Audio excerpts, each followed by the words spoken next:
LAC के नजदीक सैकड़ों की संख्या में गांव हैं जहां कोई नहीं रहता। इन गांवों को जीवन बनाने के लिए केंद्र सरकार एक मेगा प्लान तैयार कर रही है। सूत्रों के हवाले से मिली जानकारी के मुताबिक भारत चीन सीमा के नजदीक ऐसे 500 से 600 गांव हैं जहां कोई नहीं रहता। इन गांवों में साल में सिर्फ एक बार लोग अपनी कुल देवता की पूजा के लिए यहां जाते हैं, पर अब ये गांव जी उठेंगे। केंद्र सरकार इन गांवों को वाइब्रेंट विलेज बनाने के लिए कई राउंड की बैठक कर चुकी है। साथ ही इस साल के बजट में भी इन गांवों को वाइब्रेंट विलेज बनाने के लिए भारी भरकम बजट की घोषणा की जा चुकी है। सूत्र कहते हैं कि चीन सीमा से लगने वाले इन घोस्ट विलेज में वो सारी सुविधाएं होंगी जो शहर के घरों में रहती हैं। साथ ही यहाँ रहने वालों को यहीं आसपास नौकरियां दी जाएंगी, जिससे इनका पलायन ना हो।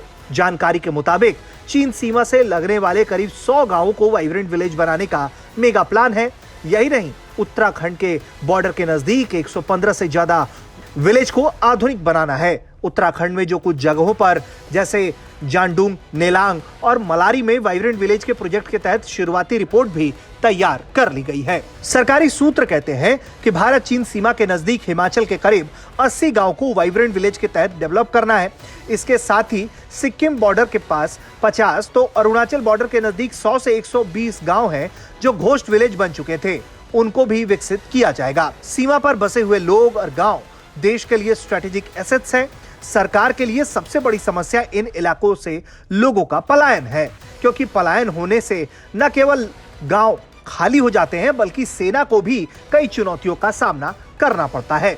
इन इलाकों में आबादी का होना काफी अहम है, क्योंकि स्थानीय लोग न केवल सीमा पार की गतिविधियों पर नजर रखते हैं बल्कि कई अहम जानकारियां भी सेना को मुहैया कराते हैं।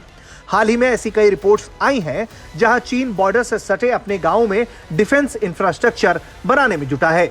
यही नहीं, चीन इन बॉर्डर के गांवों में रहने वाले निवासियों को अनआर्म्ड लड़ाई के गुर भी सिखा रहा है। सूत्र कहते हैं कि भारत चीन सरहद के नजदीक चीन अपने ऐसे 500 से 600 गांवों को तैयार कर रहा है। अक्टूबर 2019 में चीन ने सीमा पर गांवों के निर्माण को तेज करने का ऐलान किया था, जिसको इस साल के आखिरी तक पूरा कर लेने का लक्ष्य चीन की कम्युनिस्ट सरकार ने बनाया है। इसी की काट के तौर पर भारत ने भी अपनी तैयारी अब पूरी तरह से तेज कर दी है। ब्यूरो रिपोर्ट, भारत तक।